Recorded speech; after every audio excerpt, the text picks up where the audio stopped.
Di video kali ini, saya mau buat kue talam sagu mutiara yang buatnya sangat mudah, hasilnya super duper mantul, awet dan tidak mudah basi. Kalau mau tahu cara buatnya, tonton terus, ikutin terus videonya sampai selesai ya.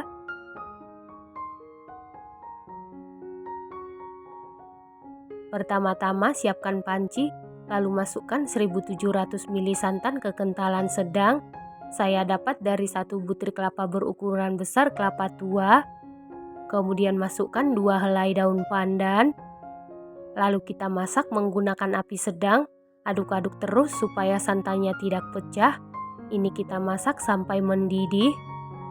Tujuan santan dimasak supaya nanti kuenya awet sampai 2 hari di suhu ruang ya teman-teman. Setelah santannya mendidih seperti ini, kemudian matikan api kompornya. Lalu biarkan dulu sampai santannya dingin atau suhu ruang. Selanjutnya di dalam panci didihkan air sebanyak 2 liter ataupun 2000 ml. Setelah airnya mendidih lalu masukkan 200 gram sagu mutiara. Supaya warnanya lebih cantik, tambahkan pewarna makanan warna merah muda, ini opsional. Lanjut kita masak menggunakan api sedang.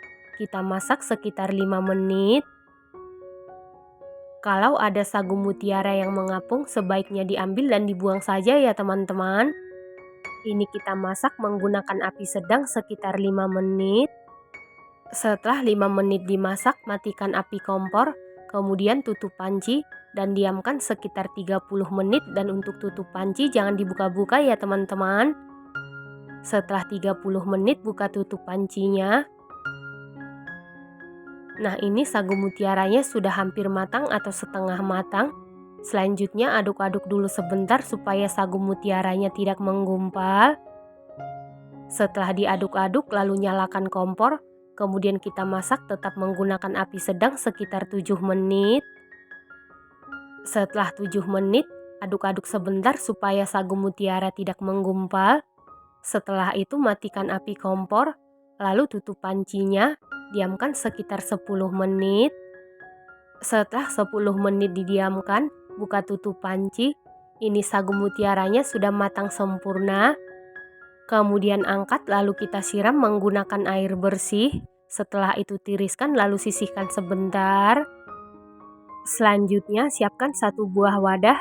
Lalu masukkan 400 gram tepung tapioka setara dengan 40 sendok makan. 400 gram tepung terigu setara dengan 40 sendok makan. 500 gram gula pasir setara dengan 35 sendok makan. 1 sendok teh vanili bubuk. 1 sendok teh garam. Lalu aduk-aduk sampai tercampur dengan rata. Setelah tercampur rata, masukkan santan yang sudah kita masak sebelumnya.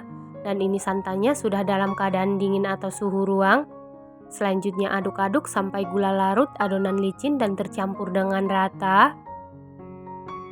Setelah gula larut, adonan licin dan tercampur rata seperti ini, kemudian ambil sedikit adonan sekitar 700 ml.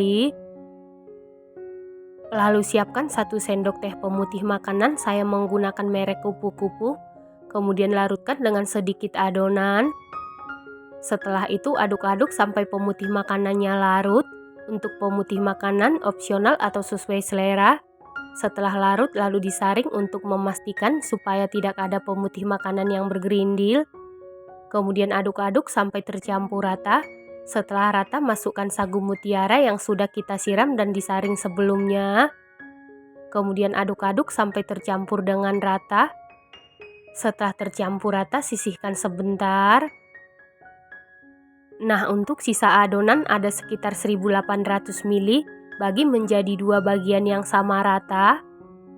Setelah dibagi menjadi 2 bagian yang sama, siapkan 1 sendok teh pemutih makanan, lalu larutkan dengan sedikit adonan.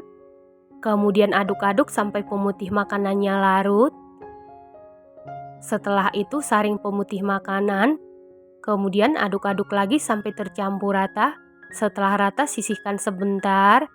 Nah, untuk adonan yang satunya, tambahkan setengah sampai 1 sendok teh pasta pandan, lalu aduk-aduk sampai tercampur rata.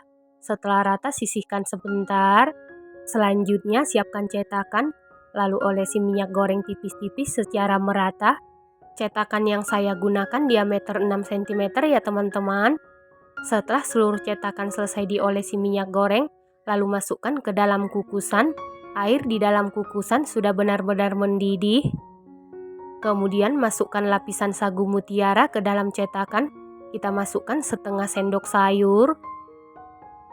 Sebelum adonan dimasukkan ke dalam cetakan seperti ini, sebaiknya diaduk-aduk dulu supaya tidak ada endapan di dasar adonan ya teman-teman. Setelah itu tutup kukusan. Kalau menggunakan tutup kukusan yang biasa, tutup kukusannya wajib dilapisi dengan kain bersih supaya uap air tidak menetes ke adonan. Lalu kukus sekitar 7 menit menggunakan api sedang. Setelah 7 menit dikukus, buka tutup kukusan. Ini lapisan sagu mutiaranya sudah set. Selanjutnya masukkan lapisan putih. Kita masukkan seperempat sendok sayur. Dan ingat, sebelum memasukkan adonan ke dalam cetakan, sebaiknya diaduk-aduk dulu ya teman-teman. Setelah adonan putih, lalu tutup lagi kukusan. Kukus lagi sekitar 7 menit tetap menggunakan api sedang. Setelah 7 menit buka tutup kukusan, ini lapisan putihnya sudah set.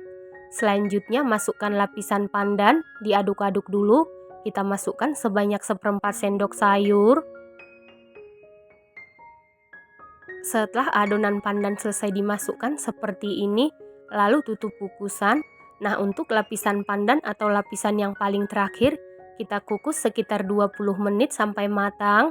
Setelah 20 menit ini sudah matang atau set, kemudian angkat dan keluarkan dari kukusan. Lakukan hal yang sama sampai seluruh adonan selesai dikukus. Setelah kuenya sudah dingin atau suhu ruang, kemudian keluarkan dari cetakan. Kue talam sagu mutiara ini buatnya sangat mudah, cukup diaduk-aduk dan dikukus. Hasilnya sangat cantik, rasanya dijamin super duper mantul, super duper juara, bikin nagih, kenyal, legit, manisnya pas, gurih, awet dan tahan 2 hari di suhu ruang di wadah tertutup. Ini enak banget. Recommended banget buat isian snack box ataupun dimakan sendiri ya teman-teman. Ini harus dicoba. Satu resep ini jadi 72 biji kue talam sagu mutiara ya teman-teman. Terima kasih karena sudah menonton. Jangan lupa share, like, komen, dan subscribe. Dan jangan lupa tekan tombol loncengnya supaya tidak ketinggalan video kami berikutnya. Terima kasih.